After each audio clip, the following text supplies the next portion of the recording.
안녕하세요. 템플턴의 유튜브 방송입니다. 이제 지수가 벌써 2400포인트를 넘었죠. 예, 자꾸만 이제 넘어가고 있습니다. 자, 전고점이 얼마 안 남았고요. 그죠? 예, 전고점을 넘어가고 나면 역시 2600포인트가 멀리 고지가 보인다. 자, 제가 끊임없이 간다고 그랬는데요. 왜 템플턴이 왜 간다고 그랬을까요? 자, 간다고 그러는 이유는 뭘까요? 여러분이 떨어졌을 때 많은 전문가들이 또 무슨 얘기를 하죠? 예, 시장이 다시 폭락장으로 가니까 현금 확보해야 된다고. 현금 확보해라, 현금 확보해라. 그런데 템플턴은 왜 우겼을까요? 이제 추세가 살아있기 때문에 그랬던 겁니다. 추세가 아직도 상승장으로 간다는 추세를 만들고 있는데 여기서 전부 팔아야 된다는 얘기만 하죠. 현금 확보해야 된다. 시장이 폭락하니까 뭐 미국 대선이 와서 어떻게 됐고 뭐가 어떻게 됐고 제가 그랬잖아요. 추세는 아직 살아있다. 대세 상승장을 만들었기 때문에 쉽게 죽지 않는다.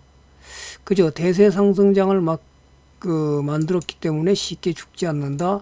이제 박스권에서 있죠. 이런 박스권에 있다라는 것은 주봉상에 그러면 종목들이 반란이 많이 일어나죠. 바닥에서.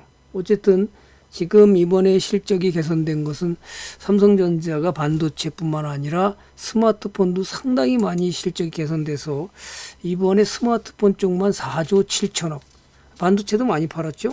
예, 이런 것들이 보면 대기업의 지금 실적이 얼마나 좋은지 대기업들이 지금 나오고 있습니다. 대형주들이 보면 실적 개선 여부가 이렇게 나오는데요.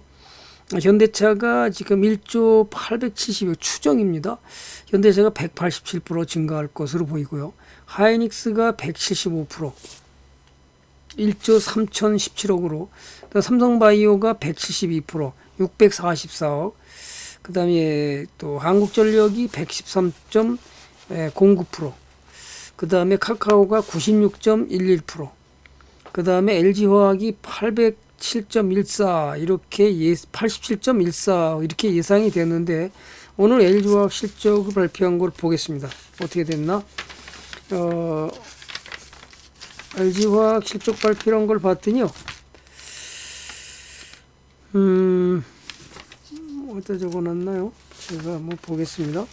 LG화학이 오늘 실적 발표한 거 보니까 3분기가 9,021억으로다가 FN 가이드에서 예상했던 87.14가 아니라 7,117억으로 예상했는데 그걸 갖다 9,021로 158 예상했던 거에 거의 더블 스코어로다가 영업이익을 냈습니다.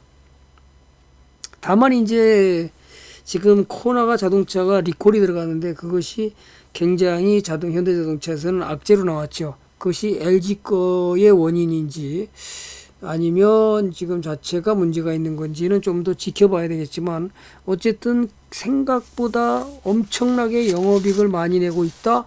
따라서 대한민국 지수가 올라갈 수밖에 없는 거를 무료 방송할 때 제가 뭘 보여줬죠? 역시 그걸 보여주면서 여러분은 전문가를 다 믿지 말아도 어떤 걸 믿으라. 제가 믿어야 될 것은 역시 한국은행 통계 시스템을 믿어라. 제가 그랬습니다. 분명히. 그죠? 그것을 여러분이 믿고 갈 때 좋은 일이 벌어질 수 있다. 그래서 은행 통계 시스템에서 우리나라의 경기 선행지수를 보면 경기가 상당히 좋게 가고 있다. 이것을 믿으라 그랬더니 그걸 안 믿고 자꾸만 전문가들의 말을 믿어가지고 손절하고 또는 이제 끝났다고 생각해서 시장이 조정해서 현금 확보하라. 이걸 믿으라 그랬잖아요. 제가. 그죠? 2020년 8월에 지금 10월 달이죠. 2달 전에 항상 발표를 하는데요. 자, 그러면 지금, 이제 항상 한 달 후에 발표를 합니다. 10월 말 되면 다시, 10월 말 되면 다시 이제 9월 거를 발표하게 되고요. 항상 한 달이 뒤쳐져서 따라갑니다. 그죠? 그러면 지금 여기가 1100.9로다가 지금 대한민국 경제가 내수 시장은 상당히 어렵지만 수출 경기는 이것으로 상당히 좋다. 그럼 수출 경기 선행 지수가 아니라 그러면 수출 지수가 어디 있나요? 수출 물가, 수출.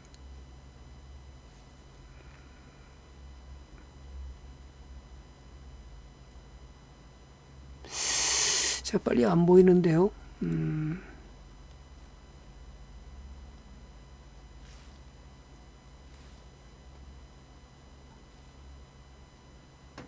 수출 금액 지수. 이것이 보면 얘도 조금은 떨어졌지만 지금 그죠? 자, 그러면 가장 이제 경제 사정에서 가장 중요한 것은 제가 말씀드렸지만 수출 금액입니다. 그 다음에 가장 중요한 것은 뭐다? 예, 바로 선행 지수다. 그것은 시장을 알려주는, 우리나라 경제가 경제 성장이 어떻게 될 것인지를 미리 알려주는 예, 가장 중요한 지표다. 전문가를 안 믿어도 그것을 믿으면, 그래 제가 그러면서 뭐라 그랬어요? 올라간다 그랬잖아요. 그렇죠? 그러니까 역시 올라가잖아요. 예, 떨어졌다도 올라가잖아요. 추세는 아직도 살아있다. 그죠? 살아있다. 60일선이 계속 우상으로 가고 있다. 이걸 믿어라 그랬는데 여러분들은 그걸 안 믿었죠. 그러면 반도체가 많이 팔렸으니까 삼성전자가 지수를 끌어올렸겠죠? 예, 실적 발표한 날은 좀 떨어졌는데 오늘은 삼성전자가 예, 반등을 해줬습니다. 정고점 직전에 6만 원 다시 찍었고요. 하이닉스가 예, 다시 이제 뭐죠? 전고점을 돌파하려고 만들고 있습니다. 상당히 매수하기 좋은 자리죠. 그죠? 양봉에 그죠? 60일 돌파하고 양봉으로 나가고 있다. 기관 외국인 쌍끌이 매수하고 있다. 상당히 좋은 자리죠. 이런 것들을 여러분이 보면서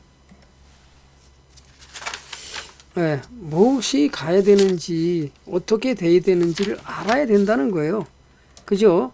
그러다 보니까 실제로 이것을 잘 못하고 나서 예,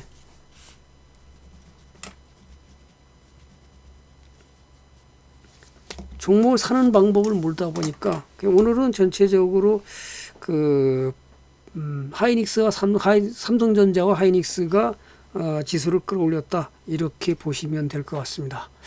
어쨌든 경기가 살아나면서 이 대한민국의 수출이 더 늘어나면서 대기업들은 상당히 아까 대형주들을 봤지만 상당히 좋다. 그러니까 지금 대한민국 경제 성장이 더 좋아질 것으로 예측할 수밖에 없는 것이고 그것이 시장을 이끌어가는 촉매 역할을 한다라는 것을 여러분 알고 간다면 상당히 편하게 주식을 들고 갈 수 있는 여지가 생긴다. 이렇게 보면 되겠습니다. 오늘 전체적으로 반도체가 조금씩 다 올라왔죠. 뭐 SN, STEC이라든지 그죠? 얘는 많이 못 올라왔는데요. 그 다음에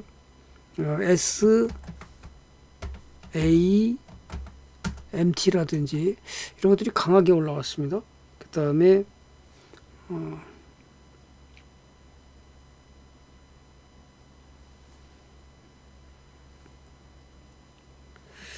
이제 반도체가 뭔가가 솔브레인도 조금 올라왔죠. 예, 솔브레인도 조금 올라오는 모습을 보이고 있습니다.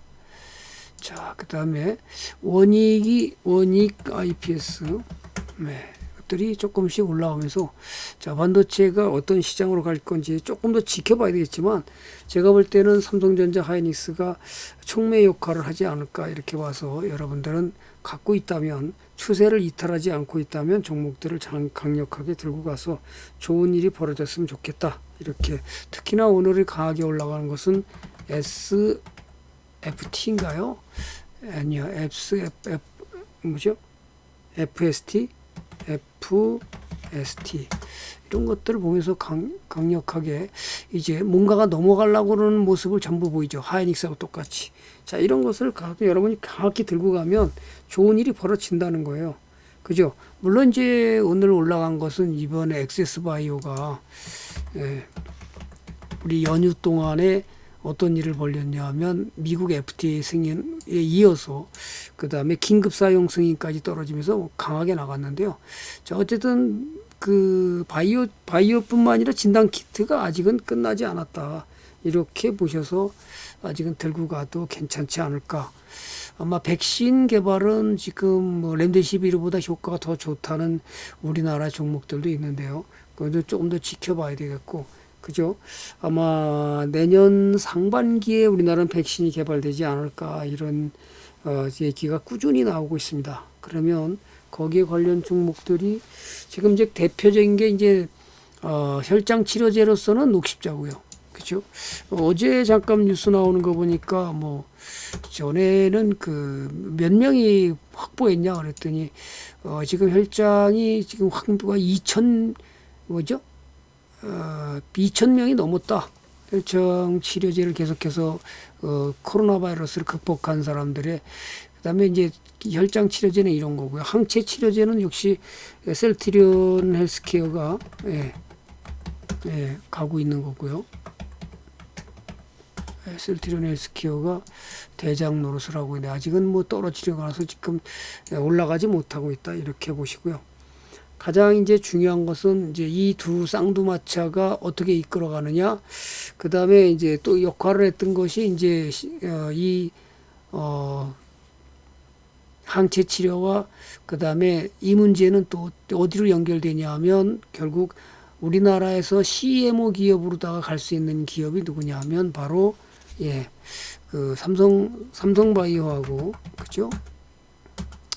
그 다음에 이제 또 SK케미칼의 자회사인 SK바이오사이언스가 역시 그래서 그것이 CMO 기업으로도 강력하게 수주를 받았기 때문에 이것이 또 나가는 게 아닌가 이렇게 봐서 여러분은 잘 들고 가서 수익을 키워가는 전략 잊지 마시라는 거예요.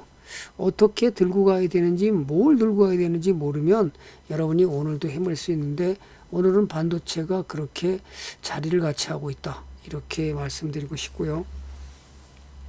자, 반도체에서도 어느 종목이 더 나갈지 심각하게 고민해 가면서 잘 들고 가시면 그럼 삼성전자가 일단 뭐 이번에 반도체와 또 스마트폰 수혜주들이 수익을 많이 줬기 때문에 그러면 스마트폰 수혜주도 앞으로 더 나가지 않을까. 그렇게 해서 우리는 좋은 종목을 매수해서 들고 간다면 좋은 일이 벌어지겠죠.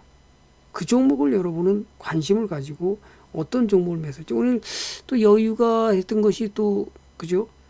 이렇게 지수가 강하게 올라오면서 전체적으로 바닥에서 이제 움직이는 종목들이 강하게 나왔던 것이 이제 화장품하고 중국과 관계됐던 화장품하고 그래서 한국 콜마라든지 그 다음에 또 누가 나갔냐 하면 신세계라든지 그죠?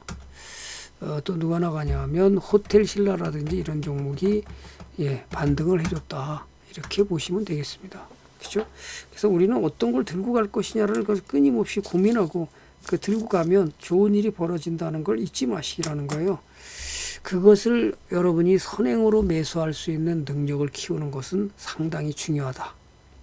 자, 그러면 조정받았다고 종목이 끝나는 것은 아니죠. 조정에 이어서 또 새로운 종목들이 나가면서 더 좋은 일을 벌린다는 걸 여러분은 꼭 기억하셔서 잘 들고 가시라는 거. 지금은 어쨌든 뭐 상당히 그 나쁜 것보다는 좋은 지금 지수를 봐서도 여러분이 상당히 좋은 이미지로 갈 수 있으니까 강하게 보유하신 것이 수익을 극대화한다. 오늘은 딱 한 가지 더 얘기하고 싶은 게 있습니다. 그건 뭐냐면 우리 위원들하고 같이 이제 공부를 했지만 가장 중요한 것은 트레이더가 돈을 많이 버는지 또 정부에서 그린리드를 이번에 녹색금융공사를 만들고 있죠. 설립 목적은 녹색금융 촉진으로 지속가능 그저 발전과 그 다음에 저탄소 경제 구조로서의 전환 추구. 그래서 이제 설립 자본금이 10조라는데요. 이렇게 하면서 그린 뉴딜은 앞으로도 더 가야 된다. 그죠?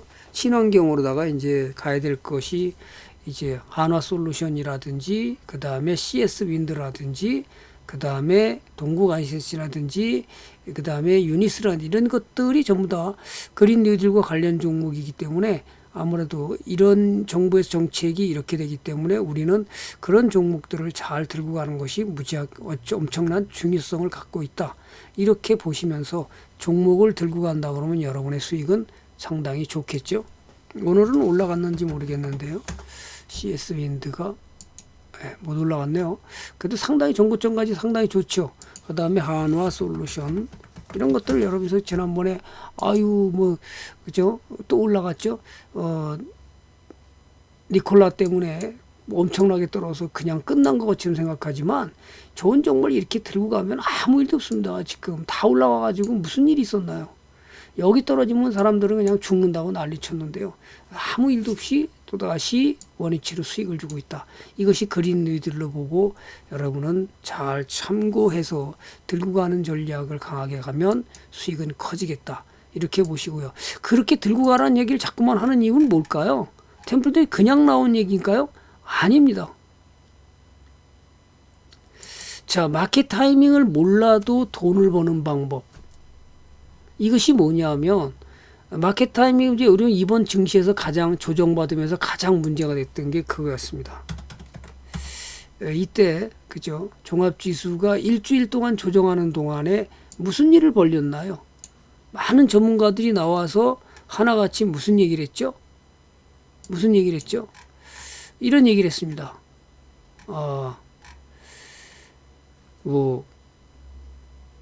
코로나 바이러스 19에 대한 재유행으로 관련주 비중을 확대해야 된다. 또는 백신과 치료제의 빠른 개발을 그저 기대감에 있는 주식을 눈을 돌려야 된다. 또는 변동성이 크니까 아예 양쪽 모드를 분산 투자하라. 또 그러기 위해서 현금 비중을 늘려서 그저 빨리 현금화하라. 참 이렇게 엉뚱해서 뭐 미국 대선이 뭐 얼마 남지 않았으니까 대선 결과에 주식은 폭락할 수 있으니까 저 현금 확보하라. 이 떨어지는 순간에 전부 그렇게 얘기를 했죠. 자, 그런데 또 다시 올라가서 지금 전고점까지 다 가 있습니다. 그럼 뭐라고 얘기할 거예요, 이번엔요? 그렇기 때문에 여러분은 그런데 현혹되지 말고 좋은 주식을 어떻게 들고 가는 건지 그걸 배워야 된다는 거예요. 그래서 유명한 전설적인 투자자 워런 버핏이 매니저로 그 제자로서 있던 이 밥 컵이라는 사람이 무슨 일이 벌어졌냐면요. 어떤 부자에게 이건 뭐 제가 가끔씩 얘기했던 얘기입니다. 투자 자문을 하면서 관리를 해주고 있었습니다. 그래서 부인 명의로다가 주식 계좌를 한 남편과 의논해서 주식을 이제 펀드 매니저를 해서 열심히 거래를 했습니다. 그 거래한 거의 수익률을 보고 또 똑같은 계좌에 자기 계좌의 비밀리에 계좌를 갖다가 투자를 했던 겁니다. 이게 무슨 일이 죽은 다음에 10년간 똑같은 주식을 매입하되 주식 증서를 은행 금고에서 이제 찾았는데 남편 계좌가 없는 줄 알았더니 남편 계좌가 있는 겁니다. 이 놀래버렸던 것이 그죠? 트레이더 했던 펀드 매니저를 통해서 트레이드 했던 수익률인 게임이 안 될 정도로 그게 뭐죠? 본인이 장기로 보유했던 계좌가 엄청난 수익을 줬다는 거예요. 그때 아마 153억인가 그래서 제가 기억하기로는 153억이었습니다. 그죠? 그런데 본인 계좌, 아내 계좌로다가 했던 것은 그렇게 수익이 높지 않았다는 거예요. 깜짝 놀래가지고 이 교훈은 뭐냐? 시장 등락에 따라서 매수와 매도를 반복하는 게 결코 좋은 결과를 낳는 게 아니라는 것. 죽은 남편의 투자 기법을 뭐라고 그러냐면 커피캔 포트폴리오 전략이라고 그럽니다. 마켓 타이밍에 맞춰서 수익률을 측면이 오히려 수익을 더 깎아먹고 정말 포트폴리오를 잘 짜서 투자 기법처럼 들고 간다면 분명히 대박 종목 선정이나 마켓 타이밍 포착을 이게 들고 갔을 때 실제로 그런 일을 벌어진다는 거죠. 그래서 수익이 커지면서 여러분을 부자로 만들어주는 건데요. 그거를 하지를 못한다는 거예요. 대부분의 개인 투자자들은 그걸 이겨낼 수 있는 힘이 없다. 왜 그러냐? 그만큼 인내와 배짱이 없기 때문에 커피캔 포트폴리오 전략. 이건 무슨 얘기냐? 자, 서부개척 시대에 돈을 모을 수가 없으니까 이제 월급을 타가지고 어디다 저축했냐 하면 커피를 마시고 침대 밑에다가요. 커피캔 통에다가 돈을 계속 저축을 해왔던 겁니다. 자, 이것이 나중에 돈이 됐듯이 우리는 좋은 주식에다 저축을 했을 때 여러분의 돈이 더 부자가 된다는 사실을 믿어야 돼요. 그렇게 실행하는 사람이 드물기 때문에 사람들은 돈을 못 벌었다는 얘기를 나오는 거고 개인 투자자들은 주식 투자하면 안 된다는 얘기가 끊임없이 나오는 겁니다. 자, 오늘도 여기까지 여러분들한테 팁을 드렸으니까 어떤 주식을 투자해서 어떻게 갈 것인지, 기업을 분석하는 것은 아무리 자세히 분석해도 지나치지 않다라는 것을 인정하시고 그렇게 분석해서 주식을 가져가면 좋은 일이 반드시 일어난다는 걸 잊지 마시라고 저는 강조하고 싶습니다. 자, 지난번에도 하나 니콜라 때문에 난리 났던 하나솔루션도 무슨 일이 벌어졌나요? 다 떨어지고 다 올라와 있죠. 아무 일도 없었습니다. 이게 여러분이 투자해야 되는 방법입니다. 오늘은 여기까지 하겠습니다. 오늘도 제 블로그, 유튜브에 대해서 좋아요와 구독을 눌러주시고요. 여러분의 투자에 큰 도움이 돼서 부자 되시기 바랍니다. 여기까지 하겠습니다. 감사합니다.